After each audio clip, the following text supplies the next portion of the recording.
Hey, welcome back. In this video, we're going to discuss a very powerful tool for solving problems in combinatorics. This tool is called the Pigeonhole Principle. When we first start talking about this principle, you might think that it's something very obvious, and you might wonder how it could be used in a useful way for difficult problems in combinatorics. And we're going to see some examples of problems that seem difficult, but they can be solved completely using the pigeonhole principle. So first, let's talk about what is the pigeonhole principle, and then we'll see some examples of problems that can be solved with it. So for the pigeonhole principle, suppose that you have at least k times n plus 1 pigeons. Also suppose that you have n holes, and suppose that every pigeon is in exactly one of the holes.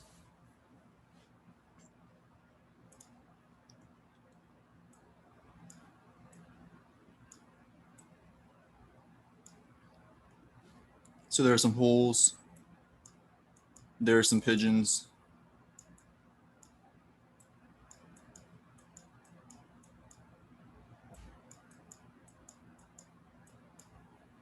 and let's suppose we have this situation here where we have 3 holes, and down here we have 4, which equals 3 times 1 plus 1 pigeons.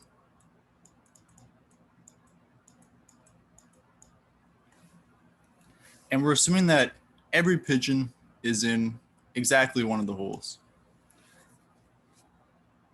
And the claim of the pigeonhole principle is that if we have at least kn plus 1 pigeons and we have exactly n holes, I'm going to write exactly over the n holes there just to emphasize that, we can conclude then that there must be some hole which has at least k plus 1 pigeons. So in our picture, we can conclude that there's some hole, not necessarily the one in the middle, but just at least one of the holes, which has 2 pigeons in it.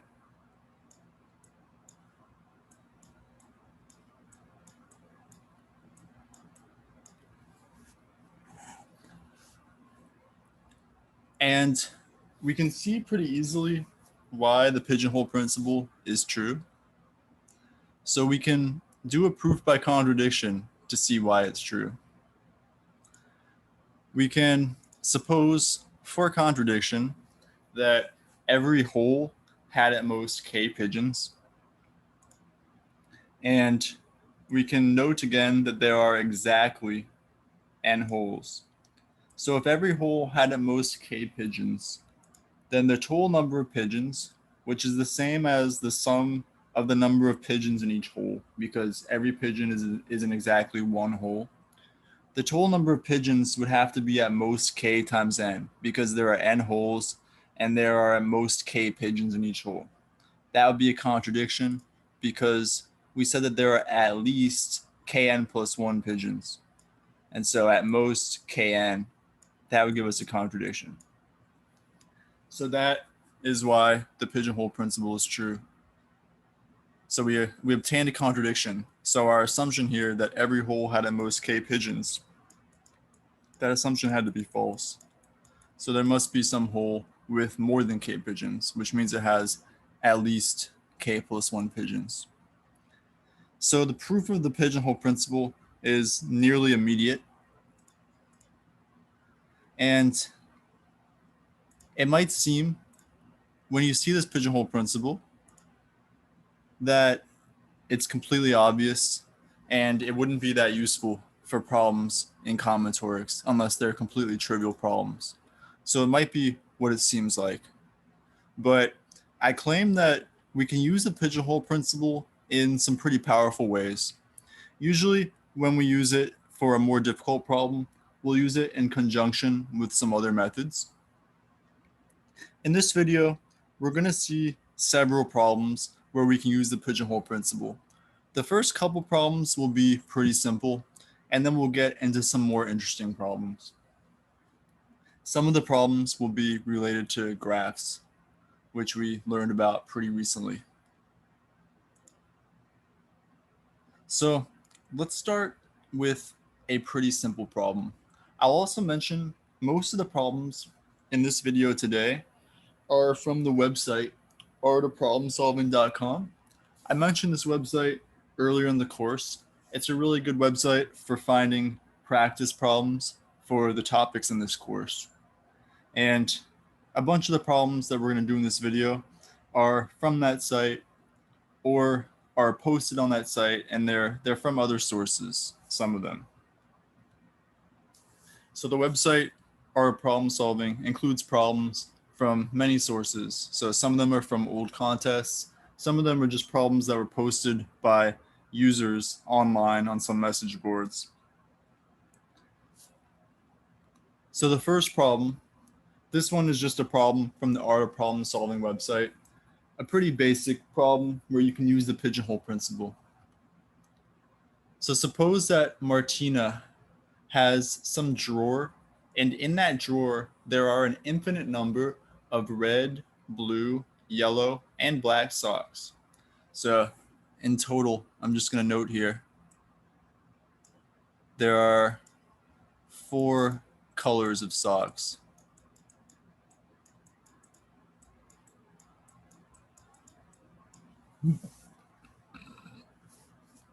And the question here, how many socks must Martina pull out of the drawer to guarantee that she has a pair of the same color? So assume that Martina is not looking in the drawer when she pulls the socks out. She just pulls them out arbitrarily. You can assume that everything is happening in the dark. So this is why Martina can't tell the color of the socks until after they're out of the drawer. So after Martina has walked out of the room into the light, then she can tell what color socks she has. So how many socks is the minimum number that Martina needs to pull out to guarantee that she has a pair of the same color? So we're looking for the minimum. So this is an extremal problem. We're trying to find an extreme, the minimum in this case. And in order to find what the minimum is, we have to do 2 things. We have to show that you can't go below what we're going to prove is the minimum. And then we have to show that the minimum suffices. So the claim is that Martina needs to pull out 5 socks to guarantee that she has a pair of the same color. Why can't we go less than 5? Well, if Martina pulled 4 or fewer socks out of the drawer, then it's possible that all the socks have different colors because there's 4 total colors of socks. So it's possible each sock that she pulls out is a different color if she pulls 4 or fewer socks out. So that proves one side of the minimum. We know that the minimum has to be at least 5. So the minimum is at least 5. And then in the next step, we'll show that the minimum is at most 5. So suppose that Martina pulls 5 socks out of the drawer, and we can think of the socks as pigeons, and we'll think of the colors as holes. So 5 socks means we have 5 pigeons. 4 colors means there are 4 holes. And we will assign each sock, which is a pigeon, to the hole, which is the color of that sock. So we know there are 5 pigeons and 4 holes. Each of the pigeons is assigned to exactly 1 hole. And by the pigeonhole principle, some hole must have at least 1 plus 1, which equals 2 pigeons. And that's because 5 equals 4 times 1 plus 1. And 4 right here, this is our n equals 4. Our kn plus 1, we have k here, we have n plus 1 here. So in this case, our k equals 1. We're guaranteed to have some hole with k plus 1 pigeons. and k plus 1 is 1 plus 1, which is 2. So some hole must have at least 2 pigeons. Now, back to the socks and the colors. We know if there's a hole with 2 pigeons, the holes, again, are colors.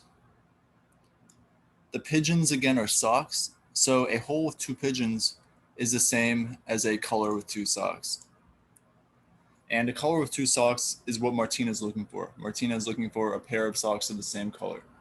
So if Martina pulls 5 socks out of the drawer, by the pigeonhole principle, Martina is guaranteed to have a pair of socks of the same color.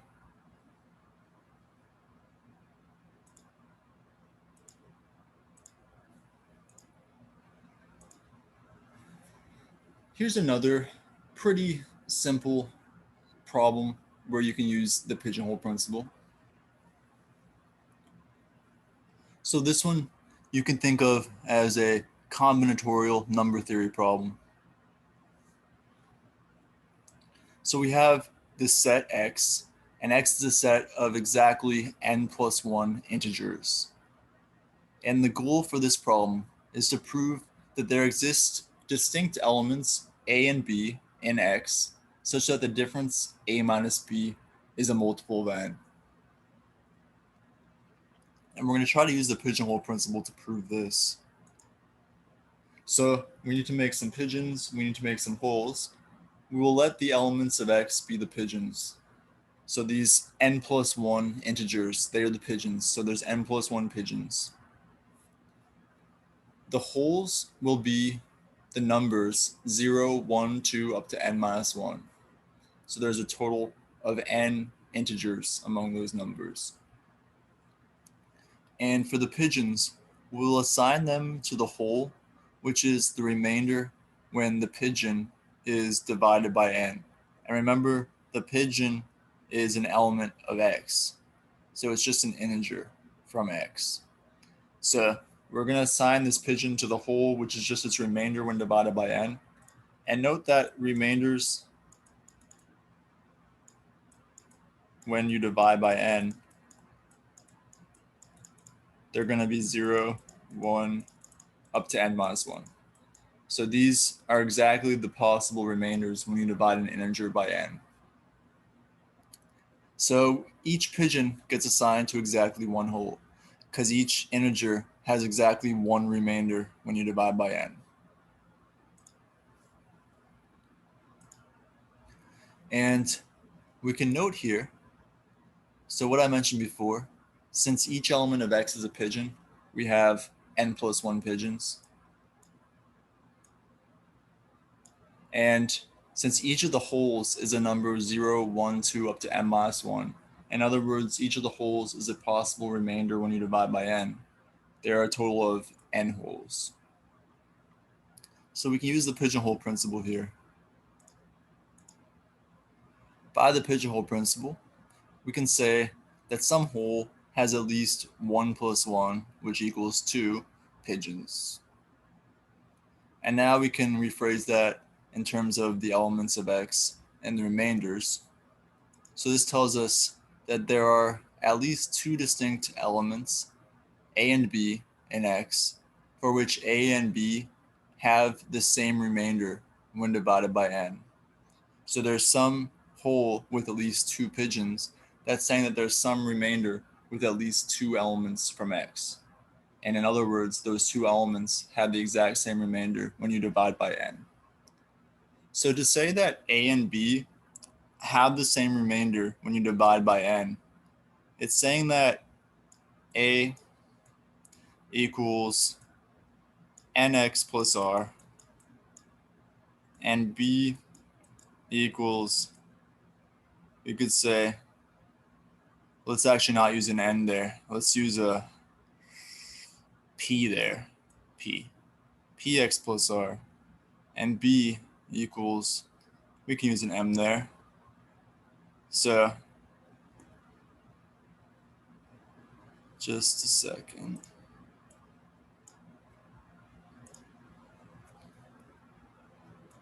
So this one, that'll be fine. We can call that n times m plus r. And the one over here, we can say this one is NP plus R. So let's talk about that for a second. And one other thing to write for some R. For some R, which is an element of 0, 1, up to n minus 1, and the P and the M are integers. So we had this statement here that A and B have the same remainder when divided by n. So we'll say that that remainder is R. So if A has remainder R when divided by n, we can say that A is going to be equal to R plus a multiple of n. So R plus a multiple of n, so I've written A equals n times m plus R for some integer m. And we know n's an integer. So this is going to be R plus a multiple of n. We also know that B has that same remainder R when divided by n. So B is going to be R plus a multiple of n as well. It's possible it'll be a different multiple of n. So we write it as B equals NP plus R, where P is an integer. And so we have these two numbers, NM plus R and NP plus R. They're both elements of X. And so we can look at their difference. And their difference, A minus B, we can see that that's equal to NM plus R minus NP plus R. And the R's cancel. So we get NM minus NP, which equals N times M minus P.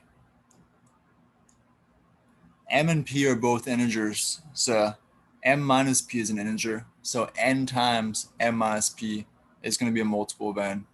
So that's why we can say that A minus B is a multiple of N. And that's the property that we were looking for. We were trying to find some distinct elements A, B, and X such that their difference is a multiple of N. And we found them. We found them using the pigeonhole principle.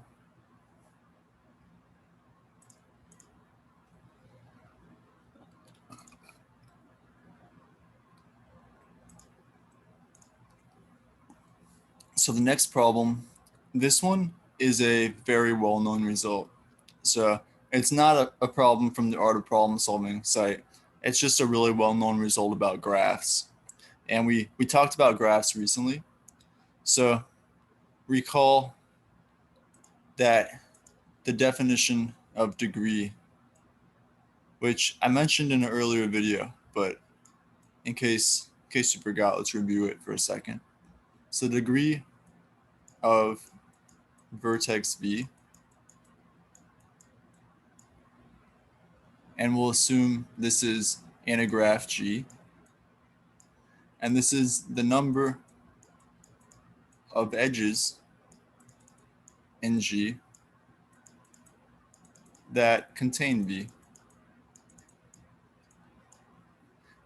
And recall that the edges of G are just two element subsets of the vertices of G.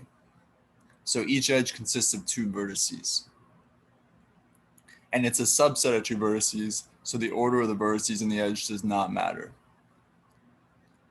Another way to say the degree of V,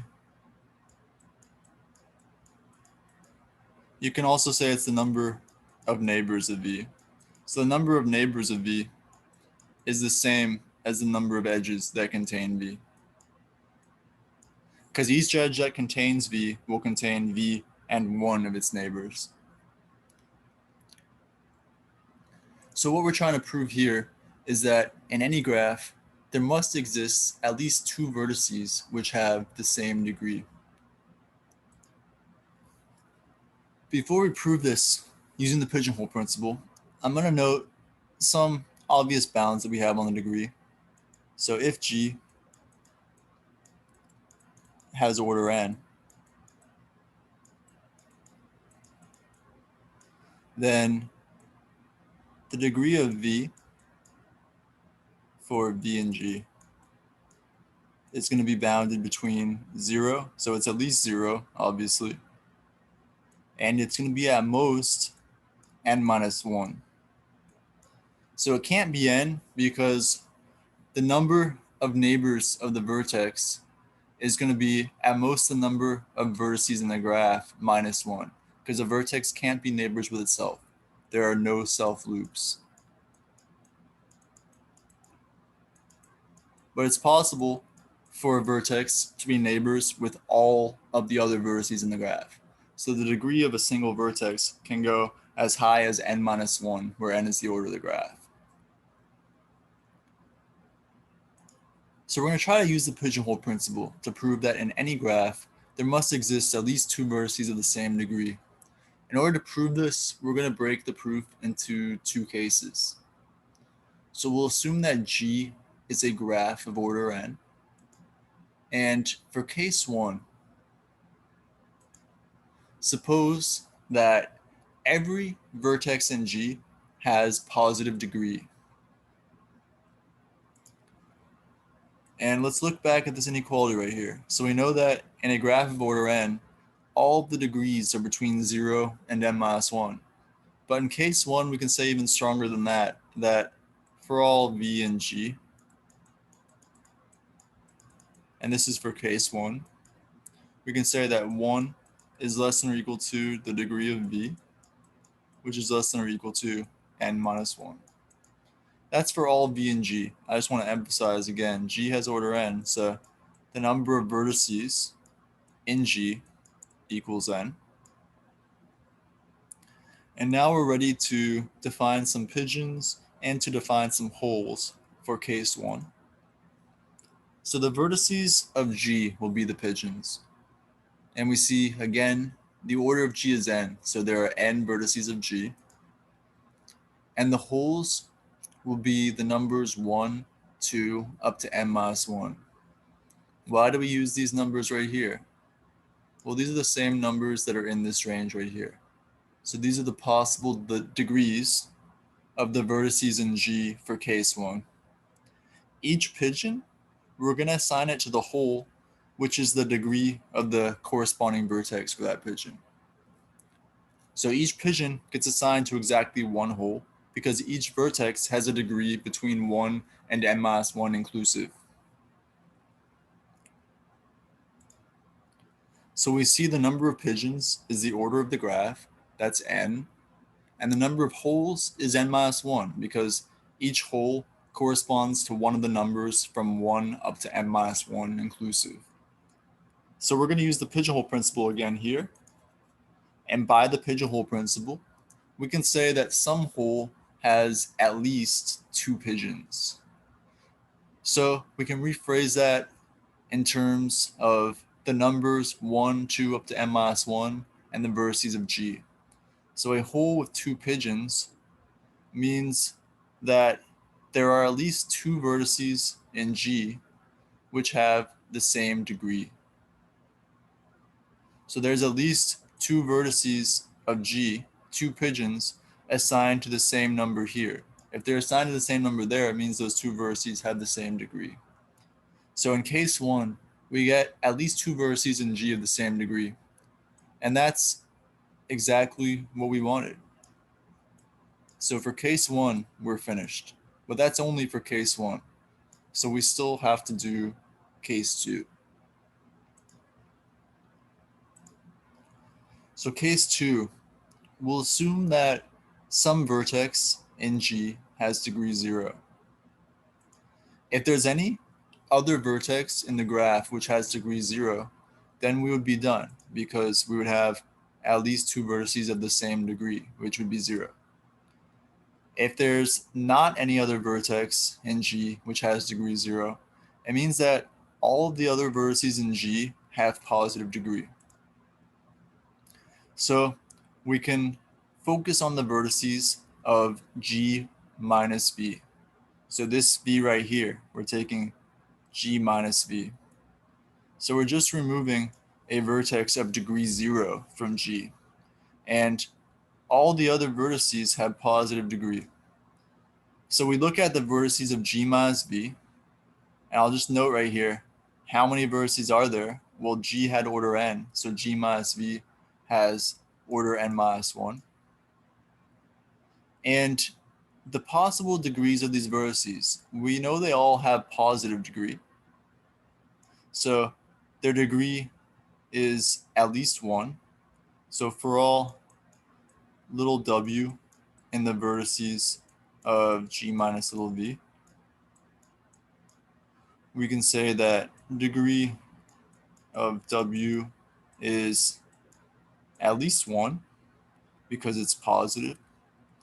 And we can say that it's less than or equal to n minus 2 because, again, there are n minus 1 vertices in G minus v. And there are, again, no self-loops. So any vertex in G minus v can have degree at most the order of G minus v minus 1, because it can't have an edge to itself. And the order of G minus v minus 1 gives us n minus 2. So we have pigeons defined, we have holes defined, and as we did in case 1, we'll assign each pigeon to the hole, which is the degree of its corresponding vertex. And that means that each pigeon gets assigned to exactly 1 hole. And so we can apply the pigeonhole principle again. And it tells us that since we have n minus 1 pigeons and we have n minus 2 holes, there must be some hole with at least 2 pigeons. And we can phrase that again in terms of the vertices of G and the degrees, which are the numbers 1 up to n minus 2 this time. And that tells us that there are at least 2 vertices in G of the same degree for this case. In fact, these vertices in G, they're actually in G minus V. So they're in G, but we can say even more than that. They're in G and they're not equal to V. So there are some vertices that are in G but not equal to V. And they must have the same degree. So that gives us 2 vertices in G of the same degree for case 2. Because 2 vertices in G minus V are, of course, 2 vertices in G. So that finishes off both cases, and we've proved this result, that any graph must have at least 2 vertices of the same degree.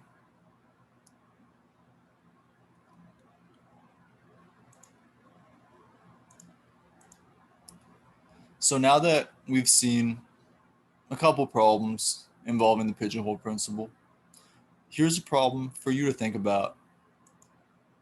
And this is a prove or disprove problem. So if you prove it, maybe the pigeonhole principle will be useful. If you disprove it, you just need to construct a counterexample for me. A single counterexample would be fine. So prove or disprove that given a set of 125 integers, one can choose a subset S of 16 of these integers so that the difference of any 2 integers in S is divisible by 8.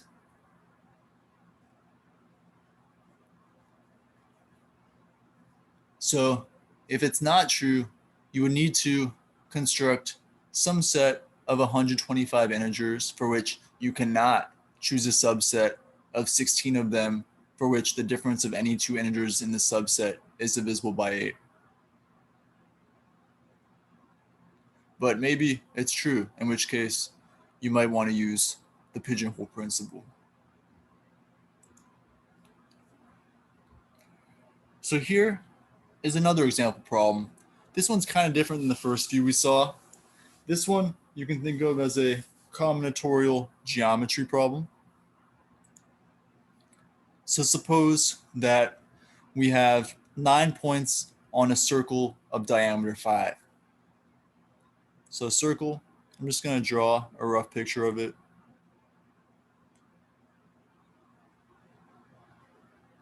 And we have 9 points on there. And we don't know where the points are. They're just in some locations. So I drew 9 points there. Diameter is 5. So this length right here is 5. So the circumference, which equals the diameter times pi, that's going to equal 5 pi.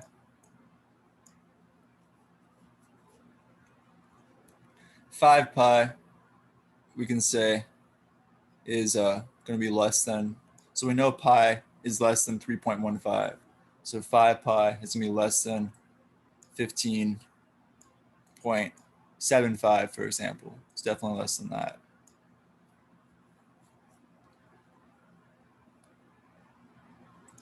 So we want to prove that at least 2 of these 9 points have a distance less than 2 from each other.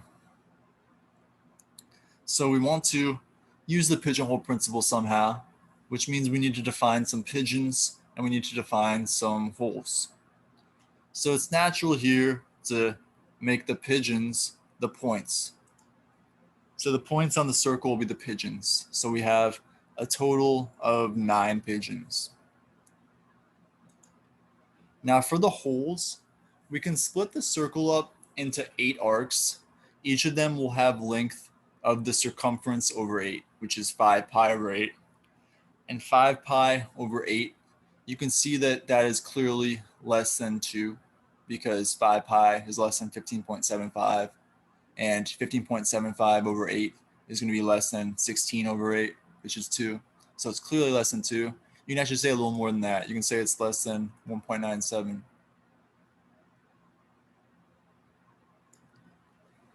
So each of these arcs on the circle, the length will be 5 pi over 8.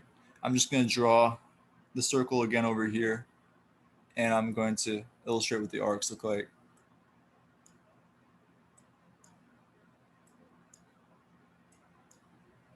So approximately into eighths. So it's exactly eighths, but my drawing is approximate because, of course, my drawing is not perfect. Now, each of these arcs, we'll draw them so that they are open on one side but closed on the other. So what do I mean by that? So this arc here, we will have it be open here, closed here. This one's open here, closed here. This one's open here, closed here.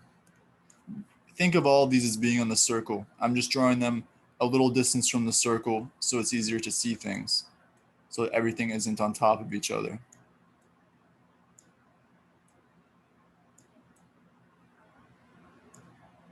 So the arcs, if we think of them as counterclockwise, the starting side is open and the ending side is closed for each of these arcs. If we think of them as clockwise. So if we think of the arcs as clockwise, the starting side is open, the ending side is closed. If we think of them as counterclockwise, the starting side is closed and the ending side is open.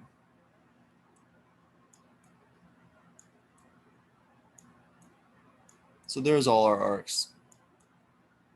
Why do we draw the arcs this way? It's so that they do not intersect at the endpoints. So if we made the arcs closed on both ends, then they would have intersection at their endpoints. If we made them open at both ends, then they wouldn't cover the endpoints, which would be a problem if we had one of these points, these 9 points at one of the endpoints, because we want to assign these points, each of the points, to a single arc. So the holes are the arcs, and we assign pigeons to the hole on which they're located. So each point on the circle, in other words, each pigeon, regardless of where it's located, there's going to be exactly one arc which covers that point. Because all of these arcs together, the union of the arcs covers the whole circle. So the whole circle is covered by the union of the arcs. But on the other hand, no pair of arcs have any intersection with each other. So there's no overlap of arcs. So each pigeon, regardless of where its point is on the circle, that pigeon gets assigned to exactly one hole. So exactly one hole for each pigeon. And the reason why we got the exactly, again, is because the arcs were open on one side but closed on the other. So this is how we got that exactly.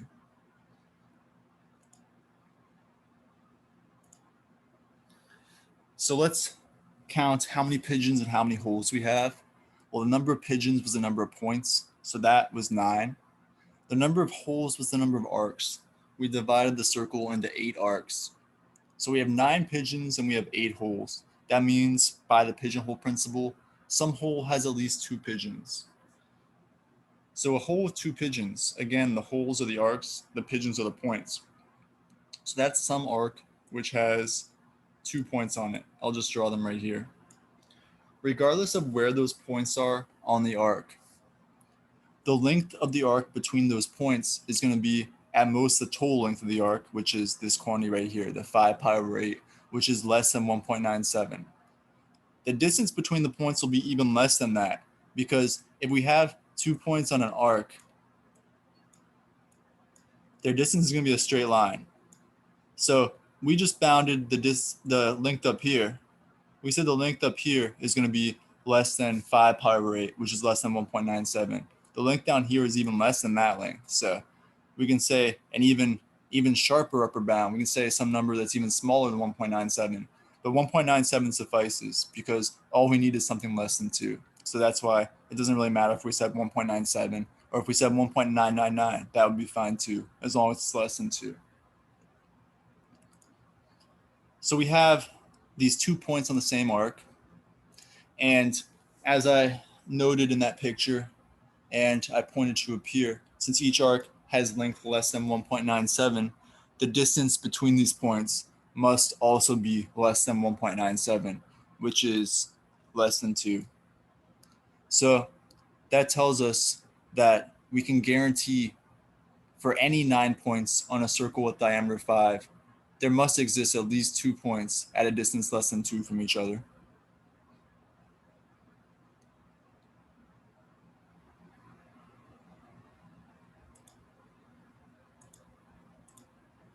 So I want to do one more example problem in this video. This is going to be another problem that you can think of as a combinatorial geometry problem. This problem is from a contest called USA MTS. It stands for the USA Math Talent Search. It's a contest mostly for high school students, but I think they let any students younger than that participate. And it's the kind of contest where you have like a month to solve the problems. So they're all proof problems. And it's less time pressure than most contests. So sometimes there's some pretty interesting problems on a contest because if you have a month to solve them, you can give people more difficult problems. So here's one that I think is one of the nicest problems that was on this contest. I think this problem was on the contest after I was in high school. So I didn't see this problem back when I participated in this contest, but it was a few years after me, and I think it's a very nice problem, and it's a really good illustration of the power of the pigeonhole principle. So I want to talk about one way to solve this problem. There's multiple ways. All the ways I know use the pigeonhole principle. And then I'll give you another problem that's sort of related to this one that you can think about on your own. So we have this coloring here, a coloring of the plane. So the plane you can think of as the coordinate plane, like the X and Y axes. You take all the points in the plane, like any point out here, like every single point there is, and you color them all. So every single point in the plane, you color it, like 1, 1, 2, 2, 1, 2, all these points, -1, 0, pi, e, any points in the plane, you'll color them with one of these 3 colors, red, green, or blue. And you need to prove that there exists a rectangle in the plane such that all of its vertices are the same color. So we're going to try to prove this using the pigeonhole principle. We're actually going to use the pigeonhole principle twice to get this.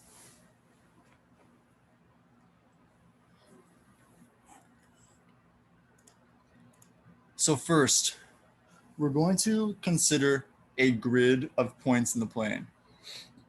Our grid is going to be a 4 by 82 grid. So I'm not going to draw the whole grid, but I'm going to draw a bit of it. So it's just a rectangular grid. Actually, I'll draw that higher up so I don't have to erase it.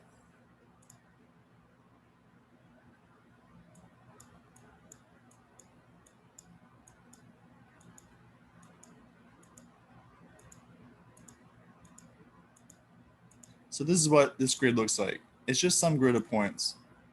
There's many 4x82 rectangular grids of points that we could choose. So this is just one of them. So those dot dot dot in the middle are supposed to represent many columns. So the total number of columns here, we have 82 there. And the total number of rows you can see is 4. So we have this 4x82 rectangular grid of points in the plane. So for example, one way to choose this grid would be to let this point be 0, 0. And this one would be 0, 1, 0, 2, 0, 3. You could let the next one be 1, 0, and 2, 0, and 3, 0, and so on, all the way down to 81, 0. So it can go from 0, 0 to 81, 0. And then it goes up to 81, 3. So that would be one rectangular grid that you could use, this grid of lattice points. There's infinitely many others you could choose. So any 4x82 rectangular grid of points will work for this. So we consider that grid, and we consider also the total number of colors. So we have colors red, green, or blue. So that's 3 colors.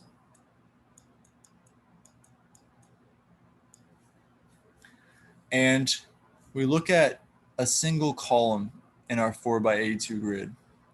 And we consider how many different ways are there to color this column. So I'm going to bring that column over here.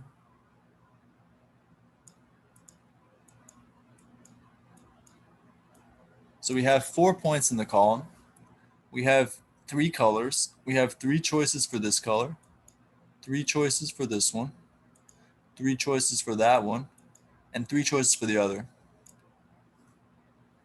And any combination of these colors is valid. So it's fine for them all to be the same color, for them all to be different colors. So there's 3 choices for all of them, and any of those 3 choices can be combined with any of the other 3 choices for the others.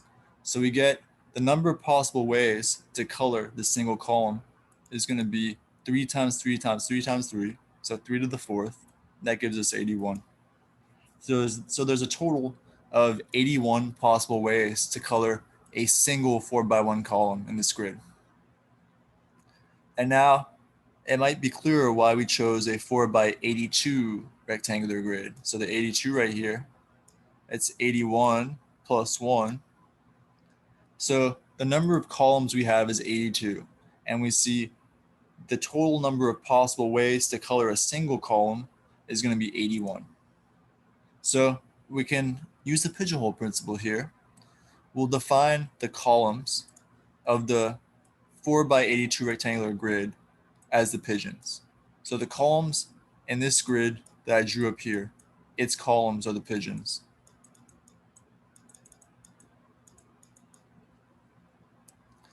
And the holes this time are going to be these ways. So these ways to color a single 4x1 column in this grid. So we said there's a total of 81 ways we can color it because there's 3 choices for each color for each of the points. There's a total of 4 points, so we get 3 to the 4th. So the number of ways to color a column will be 81, and each of those ways will make it a hole. And each of the 82 columns will make that a pigeon. So we'll apply the pigeonhole principle here. We can say there are 82 pigeons and there are 81 holes. So by the pigeonhole principle, some hole must have at least 2 pigeons. Now we'll phrase this back in terms of ways to color single columns and the columns of this grid.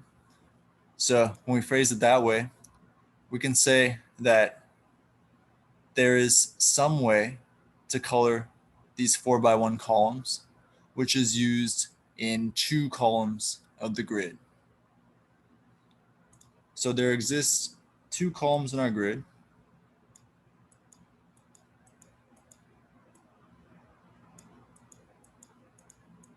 And both these columns had the exact same color. So they had C1, C2, C3, C4.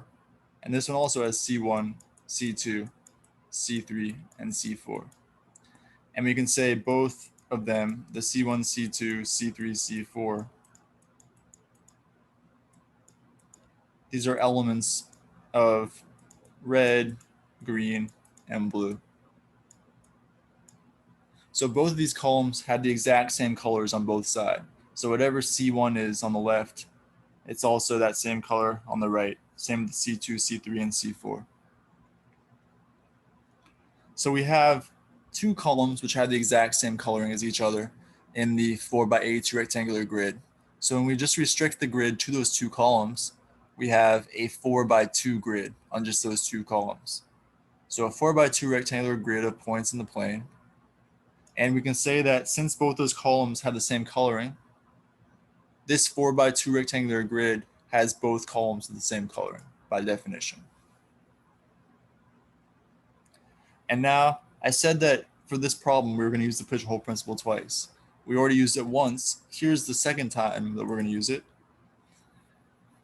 We're going to use it on the rows now. So we have this 4x2 grid, and we know that both points in each row of the grid had the same color as each other because both columns in the grid had the exact same coloring as each other. So for each row, both points in the row had the same colors as each other. And we also know there are 4 rows and there are 3 total colors. So here's where the pigeonhole principle can come in for the second time. We'll let the pigeons be the rows, and we'll have the colors be the holes. So the colors, there were 3 colors, red, green, and blue. Those are our holes. And the rows are just these 4 rows. So the 4 rows that we see here, 1, 2, 3, and 4. Those are our pigeons. And so we use the pigeonhole principle here. Since we have 4 pigeons and we have 3 holes, that means that there must be some hole with at least 2 pigeons. And we can phrase that in terms of colors and rows. So we can say since the colors of the holes and since the rows of the pigeons, there must be some color with at least 2 rows where it occurs. And I just want to emphasize again, wherever a color occurs, both points in that row have the same color. So we have some color which occurs in at least 2 rows in this 4x2 grid. And a color occurring in 2 rows in the 4x2 grid, it occurs in both of those points in both of those rows. And that means that we have a rectangle of 4 points, all of which have the same color. So we have a total of 4 rows here. So in this picture right here, we have a total of 4 rows. There are only 3 colors. So there must be at least 2 rows with the same color, because we know both these points have the same color. Both these have the same color. Both those have the same color. And both of these have the same color. So each of the 2 points in each row, those 2 points have the same color as each other. So we have 2 rows of the same color. So we can say Ci equals Cj for some I does not equal j. And so that means that we can restrict to those rows, and that gives us, when we only look at those rows, that gives us a rectangle where they all have the same color. We can just say color Ci.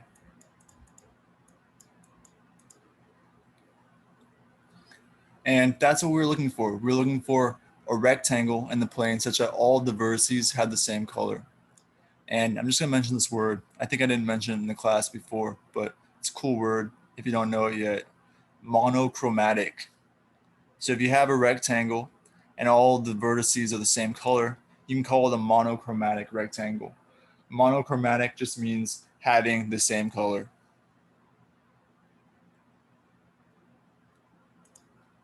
So before we finish this video, I'd like to give you a problem that might be related to this one. At least the wording is related. The method might also be related, or maybe it's a completely different method. Can't really say. So here's the problem.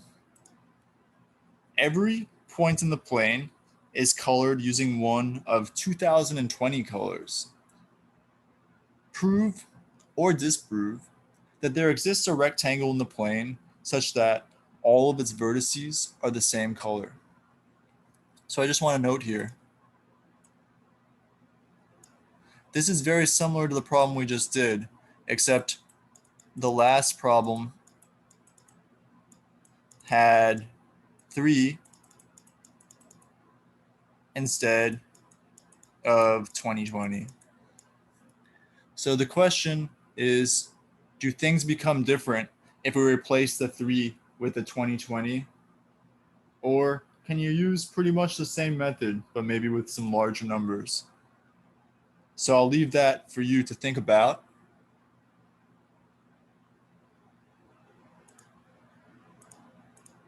And thanks for watching.